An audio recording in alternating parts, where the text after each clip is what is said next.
in one particular instance where the matter relates to financial affairs.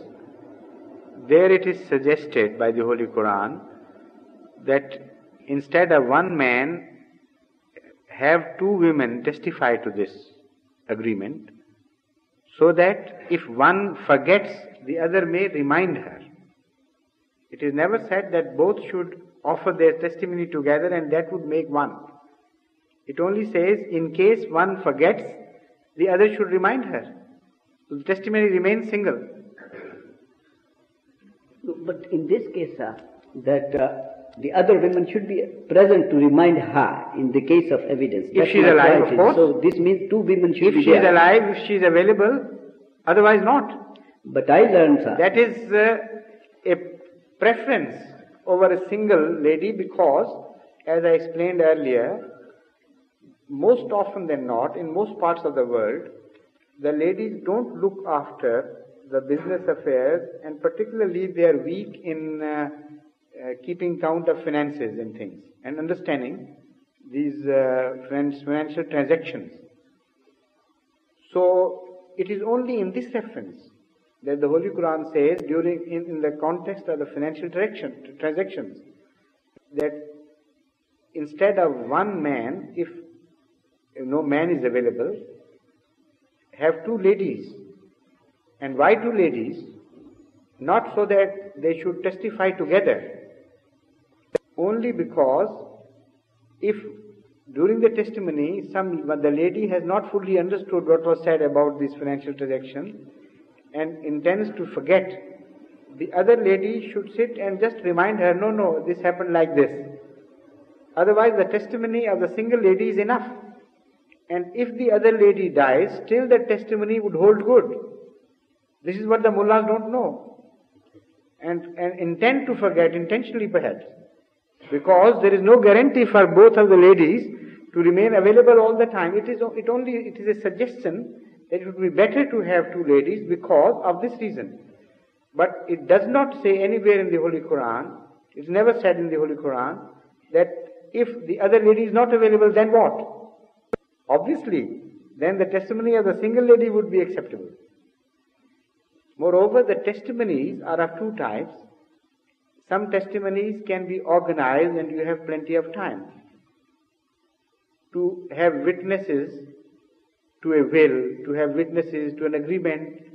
These are occasional instances where you can organize and arrange testimonies. But most often than not, in all the criminal cases particularly, no testimony, no witness can be organized. At a certain moment, if somebody is present, he would see and bear witness to that incident. Otherwise, there will be no witness. So how can you conceive of such a stance to be taken by the Holy Quran against nature, against human experience, that everywhere there have to be two women present? If a crime is committed in the mosque, in the male section, and there are certain that mosque belongs to a certain sect, for instance, and no man present is going to bear witness against his own sect. According to these mullahs, two witnesses should be concocted if there no men are available among the ladies, or one man should be invented from somewhere else to bear witness. This is what is happening, in fact, in Pakistan nowadays. For every occasion, they can concoct witnesses. So because they can, so no problem. Even men can be concocted and women can be concocted.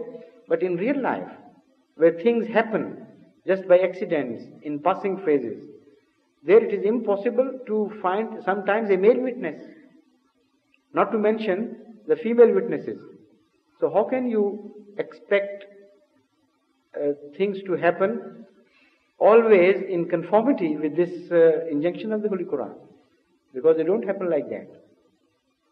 So it is wrong to say that if an accident has taken place, a woman is passing by and she has observed that accident, and if she comes as a witness in any Pakistani court nowadays, if it is ruled by the Sharia law, they would reject it. They should say, why didn't you bring another person along with you to be witness of that accident? We are not going to accept it. Holy Quran never meant it, it never spoke of this. It only mentioned in a certain particular situation about financial affairs in particular, and that too, not making two ladies witness necessary. As you inferred, for instance, this is one aspect which you have just pointed out, that that is tantamount to having two witnesses. If it is tantamount to having two witnesses, why didn't the Holy Quran say it in so many words that both these ladies should bear witness? Because sometimes 4 witnesses are called. So why not these 2 witnesses? The obvious reason is that the Holy Quran is the word of God, and Allah knows how life is acted upon in reality, how the drama of life is being played in reality.